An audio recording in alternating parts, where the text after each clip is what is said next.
Good evening, and you're very welcome to another episode of Around the Grounds here at Finalwhistle.ie.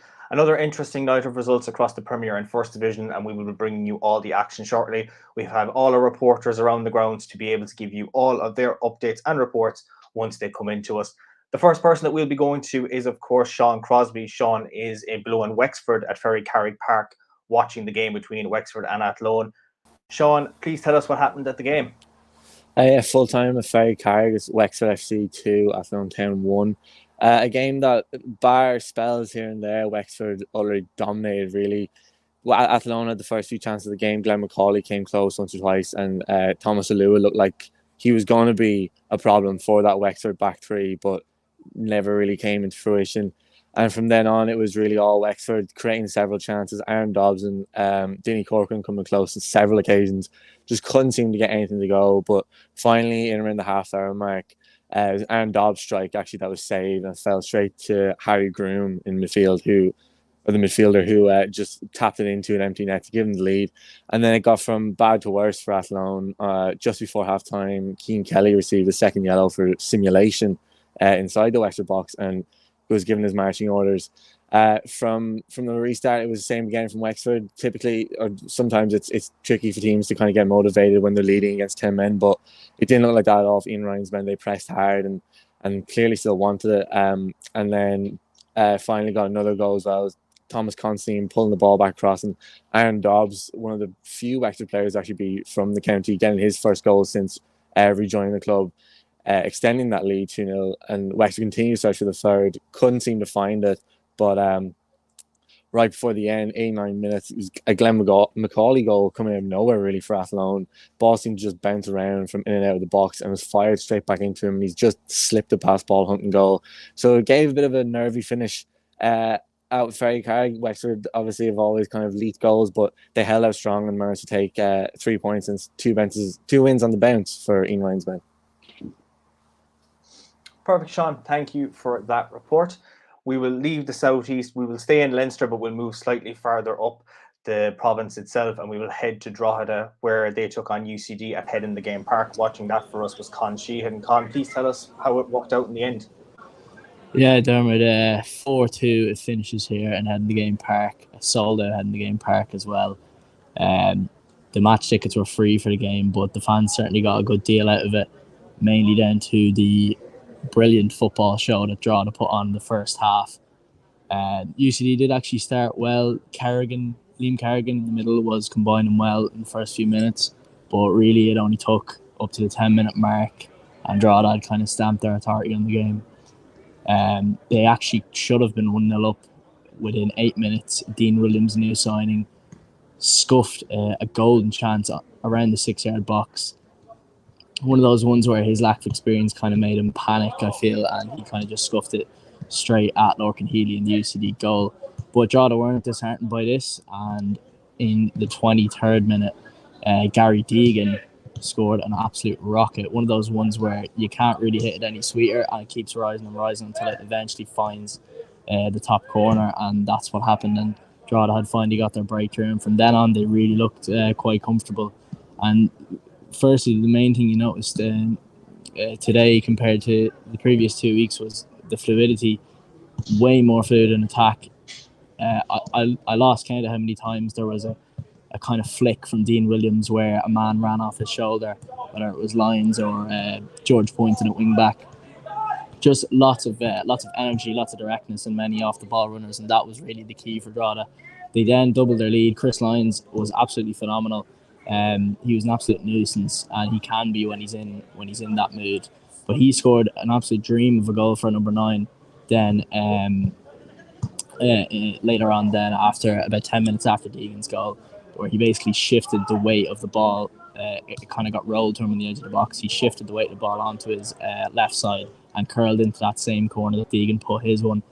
Then just before the break, Lyons got his second, where Poynton, who I feel like it was only a matter of time before one of his crosses found someone for a goal. He was very direct down that right side and continues to impress since he's returned for a second spell here at Drogheda. But his cross then found Lyons for his second at the back stick, and that was it for the first half.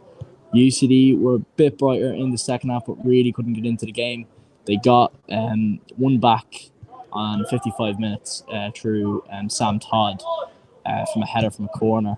But then that was kind of any momentum they tried to build from there was kind of ruled out when Dean Williams then got a deserved goal on the hour when Markey's pass found him on the edge of the box and he rifled into the bottom corner. So that made it 4-1. Then another consolation from UCD late on in the last 10 minutes. Colin McCabe bizarrely came out with his goal. I'm not really sure why, and it left Kerrigan then to loop the ball in from distance. Quite a bizarre goal, that one, but didn't affect the final result. Things finished up, draw to 4, UCD 2, and Doherty will be absolutely relieved to get his first win of the season.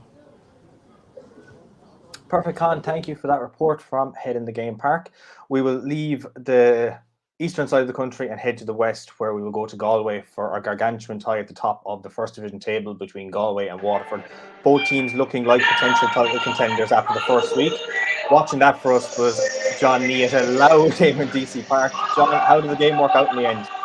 It is a loud Eamon DC Park, and it is a bit of a party atmosphere here as Galway, after a dreadful first half where they found themselves 2-0 down. Waterford were by far the better team in the first half. Eddie Nolan got a goal just before half time after great passing from Phoenix Patterson, got the assist for that goal. And it was a great bit of build up play for that goal. And Junior Armando scored the first goal after 16 minutes. And to be fair, at that stage, Waterford could have been 2 or 3 up by the 16th minute. It was a really, really poor start for Galway. But they win it at half time, and they came out the second half. And 4 minutes into the second half, they were on the back of the net. Jordan Adineo scored after 4 minutes a brilliant header from top corner, a great cross in from Manu Dumas.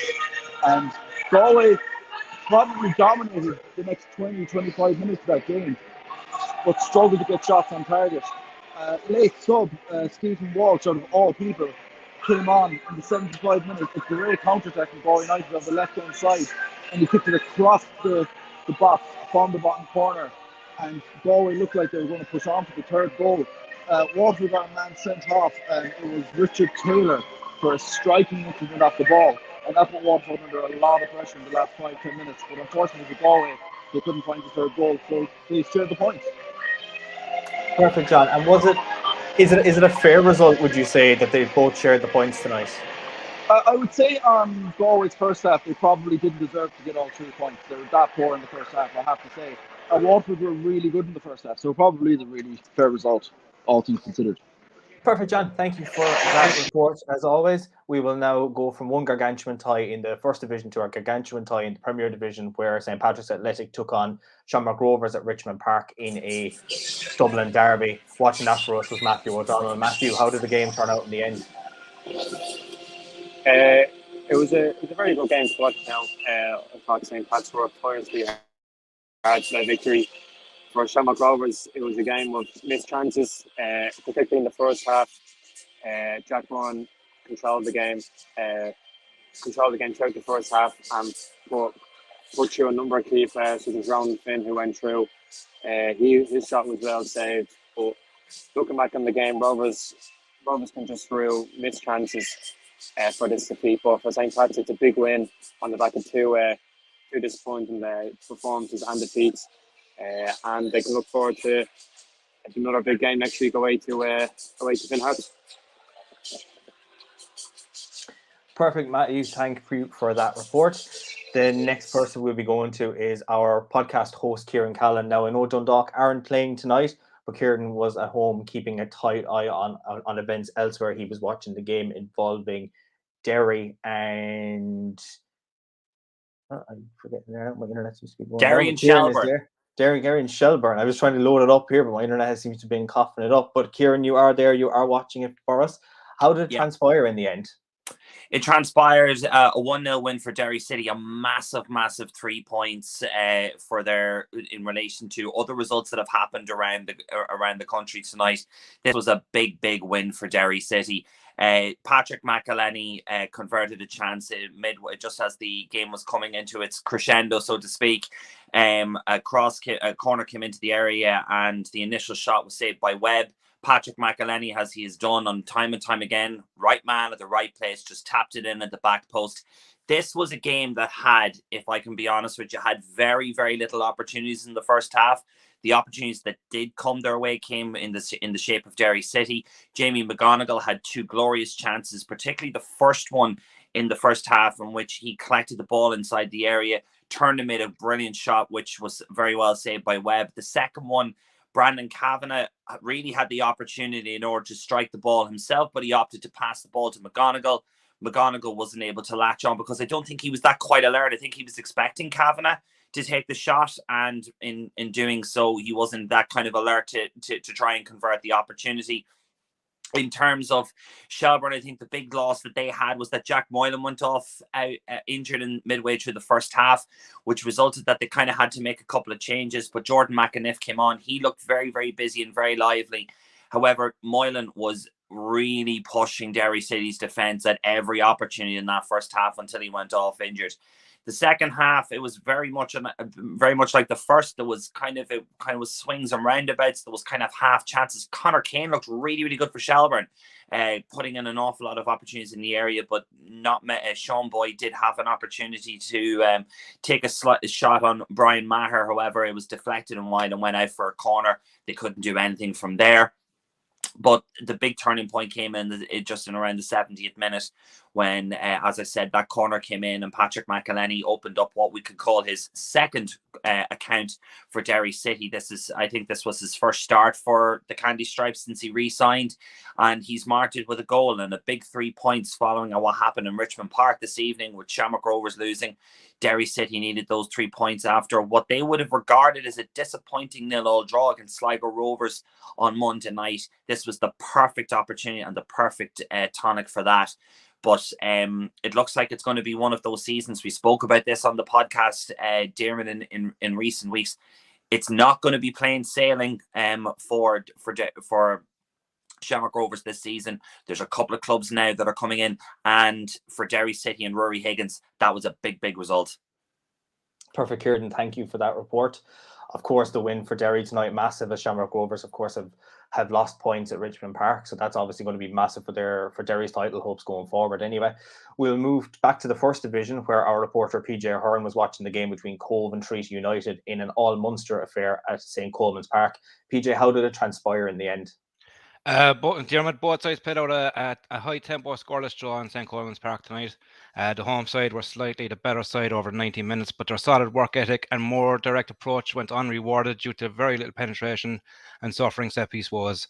Treaty United looked crisp with passing on the deck, but faded in and out of the game for long spells. They worked the wings and tested the Cove penalty area with probing crosses. Joel Costrain looked dangerous on the wing, while Stephen Christopher and Lee Devitt had chances in the first half. Andy O'Donoghue, Cove's keeper in for the night for the injured Sean Byrne, was confident throughout the game's proceedings. The story of the first half was matched by the tale of the second half. Ben O'Brien, Whitmarsh, Jack Larkin and Danny O'Connell again looked very exciting in attack. Once they kick the season, great things will happen for Cove. Cove's best chance of the night fell to John Kavanagh and Nathan O'Connell, who forced Treaty's Jack Brady into a series of outstanding saves. Lee Devitt had the more eye-catching of the away side's efforts in the first half. His left leg strike flew just outside the post, while at the death, Callum McNamara was denied by a last-ditch block by O'Donoghue. Harlan Mambeo, Cove's new signing and debutant, was assured and strong throughout the game as he inspired Ramblers to tame the Treaty United attack, and he was deservedly the man of the match. Game a few chances, but still strong entertainment value in this Munster derby. Cove Ramblers 0, Treaty United 0. And you say there a game of a few chances, PJ. Was it a fair result for both teams, or did one team look like they should have come home with the win? Overall, I would have thought Cove Ramblers were the stronger side. They did have a few solid efforts, but they will be very disappointed with their set-piece efforts. More often than not, they really struggled to beat the first man from the set-piece. There was a few endeavours down the wing towards the end with O'Connell forcing the save. But otherwise, look, it was evenly matched. At one stage, Cove, early in the second half, were going more direct, whereas Limerick were passing the ball along the ground. But look, do you know what? On the night, a 0-0 draw was just Cove will be the more disappointed. They'll go into Cork City again next week, hoping for it was a much improved performance on the performance last week from Wexford. They were a lot more stronger, a lot more positive in their approach. But look, there was very little penetration. They weren't finding a way through. Treaty United, you know, on the back of a strong first night performance against Wexford. They'll be slightly disappointed that they didn't have more chances in this game. But look, it's still early days in the season. Both teams will improve. Perfect, PJ. Thank you for that report. And we will leave St. Coleman's Park and head to Finn Park, where Finn Harps took on Bohemians. Watching that for us was Sean Comer. Sean, tell us what happened at the game itself. Yeah, it was an entertaining game, I thought, in Finn Park tonight between Finn Parks and Bohemians. Full time, it's 1-1. Spoils are shared, and I think it's probably a fair result given how the game went. Kind of started off hot about 5 minutes in. Bowes took a corner quick, and Max Murphy tried a long ranger, but McGinty got down well to his right to palm it wide. Both teams kind of had half chances in the opening 20 minutes. Between the 20-minute mark and the half-hour mark, the game started to flare up a bit. I think there were 6 bookings dished out in that time. The first of which went to Bowes. It went to Finnerty, who broke up a Harps counter-attack, and he just got a booking for that. About 2 minutes later, it could have been a red card for Promise Cherry when a confrontation with Boyle resulted in pushing Boyle to the ground. And then the ref, of course, came in and broke it up. 2 teams went in, and there was a bit of a scuffle, and 3 yellow cards were handed out to Cherry, to Boyd, and to Yo-Yo Maddy. And I think Cherry maybe got a bit lucky not to get a red for that situation. It proved to be a very interesting decision by the ref, but more on that later.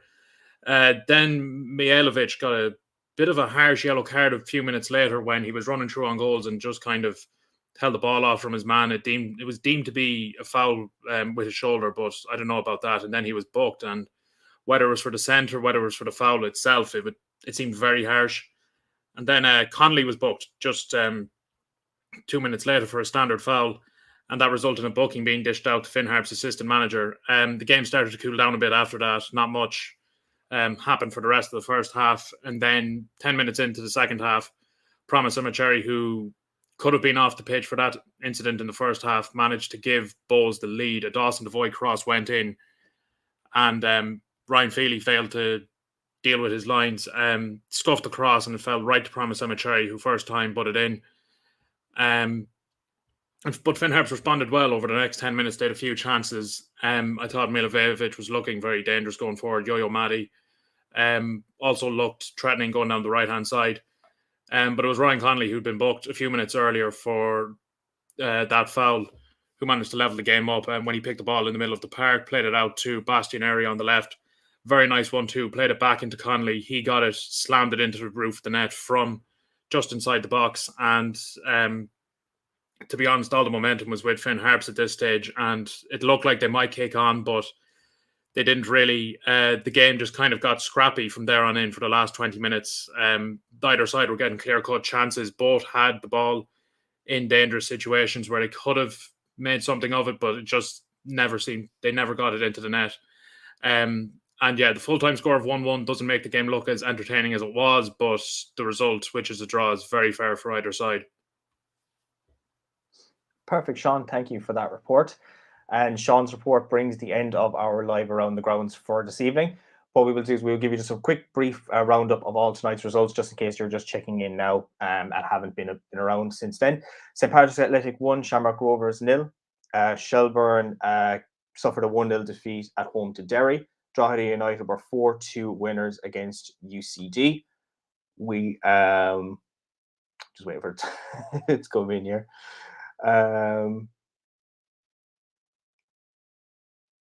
There we are, of course, Finn Harps and Bohemians, as we're just mentioned there. And of course, you can check out all these games on our website tonight. We will have full match reports as well from all of these games, and of course, tomorrow night's fixtures as well. That brings an end to the Premier Division games. And in the First Division, Wexford were 2-1 winners against Athlone. We also had the game between Galway and Waterford, which finished 2-2. And of course, PJ was at the game at Cove and Treaty United, which finished 0-0. And that, of course, brings the end to our games from tonight. Tomorrow night, of course, Sligo and Dundalk face off at 7:45, whereas Longford and Cork City meet at 7:30 in the First Division. We also have action from the Women's National League as well tomorrow. Shelburne and Bohemians kick off at 2 o'clock. DLR Waves are at home to Treaty United at 4.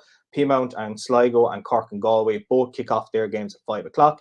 And Athlone Town take on Wexford Youths at 7 o'clock. And similar to tonight, we will also have full match reports and live updates of all the games tomorrow, as well as an Around the Grounds show tomorrow night as well. And following on from that, we will have another show on Friday night where we will have games in Premier and First Division. As you can see in the bottom of our screen, Drogheda United are home to Sligo, Dundalk are away to Shelburne, UCD take on Derry, Finn Harps take on St Patrick's Athletic. All games that game's kicking off at 8 o'clock. The rest are at 7:45. Similar, Shamrock Rovers take on Bohemians in a Dublin derby at 8 o'clock at Tallaght Stadium. Bray Wanderers take on Galway United. Cork City take on Cove, and Treaty United face Longford Town on the Friday night as well. And also we'll have Waterford taking on Wexford. All those games, of course, also kicking off at 7:45. And that is part of a double game week as well. We will have also games on the following Monday as well. So stay tuned for all of that. My thanks to all the reporters tonight, and of course our producer Breffney, who's keeping us in tune here at Final Whistle. Thank you for all of your support over the last few weeks, and make sure to tune in again tomorrow night and next week, where we're bringing you more action from around the grounds. Thank you and goodbye.